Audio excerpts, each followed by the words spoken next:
तो दोस्तों, welcome back.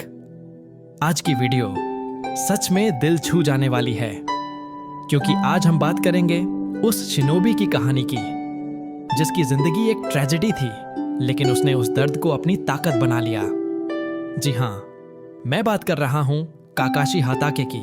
उसे दुनिया जानती है काकाशी द कॉपी निंजा के नाम से, लेकिन उसके पीछे की कहानी बहुत कम लोग जानते हैं।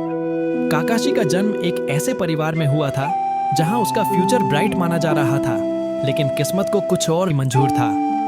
बहुत ही कम उम्र में उसकी मां की मौत हो गई और उसे पालने की जिम्मेदारी उठाई उसके पिता साकुमो हाताके ने। साकुमो कोई आम शिनोबी नहीं था, उसे लोग व्हाइट फैंग ऑफ कोनोहा के नाम से जानते थे। इतना ताकतवर कि लोग उसे लेजेंड्स में गिनते थे।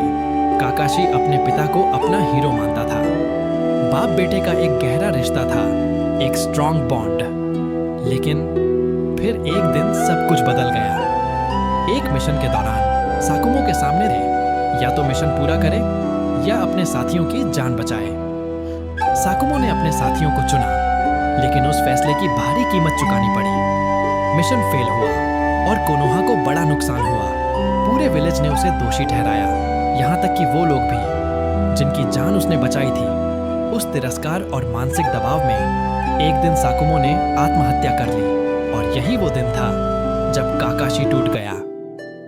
उस दिन के बाद काकाशी ने एक चीज अपने दिल में बैठा ली, रूल्स इज एवरीथिंग। उसने ठान लिया कि वो अब सिर्फ नियमों के हिसाब से जिएगा। कोई भी इमोशन, कोई भी रिश्ता उसे अब डिस्ट्रैक्ट नहीं कर पाएगा।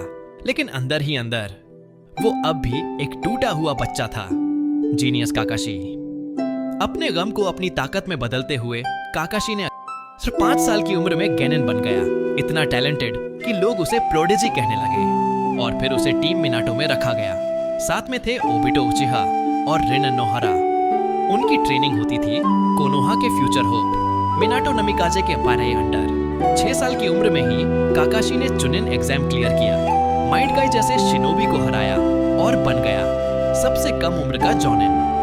वर्ल्ड वॉर और कनाबी ब्रिज मिशन। कुछ सालों बाद शुरू हुआ थर्ड ग्रेट निंजा वॉर, और काकाशी की टीम को भेजा गया एक खतरनाक मिशन पे।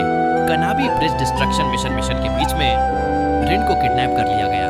काकाशी ने कहा, हमें मिशन को पहले पूरा करना चाहिए, लेकिन ओबिटो आगा बबूला हो गया।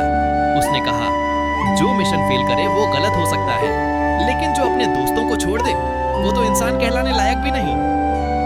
और वहीं ओबिटो ने काकाशी की सोच को पहली बार चैलेंज किया। रिन को बचाने जाते वक्त काकाशी बुरी तरह घायल हो गया। उसकी बाईं आंख हमेशा के लिए डैमेज हो गई, और तभी ओबिटो ने अपनी शारिंगन उसे गिफ्ट कर दी, क्योंकि वो जानता था अब उसके पास वक्त नहीं बचा।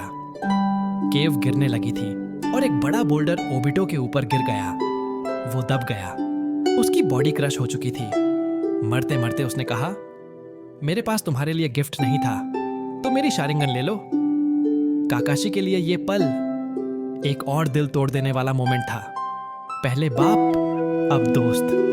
द कॉपी निंजा का जन्म उस दिन के बाद काकाशी सिर्फ एक निंजा नहीं रहा, वो बन गया द कॉपी निंजा, जिसके पास शारिंगन की ताकत थी और दिल में वो दर्द जो उसे कभी पीछे नहीं हटने देता।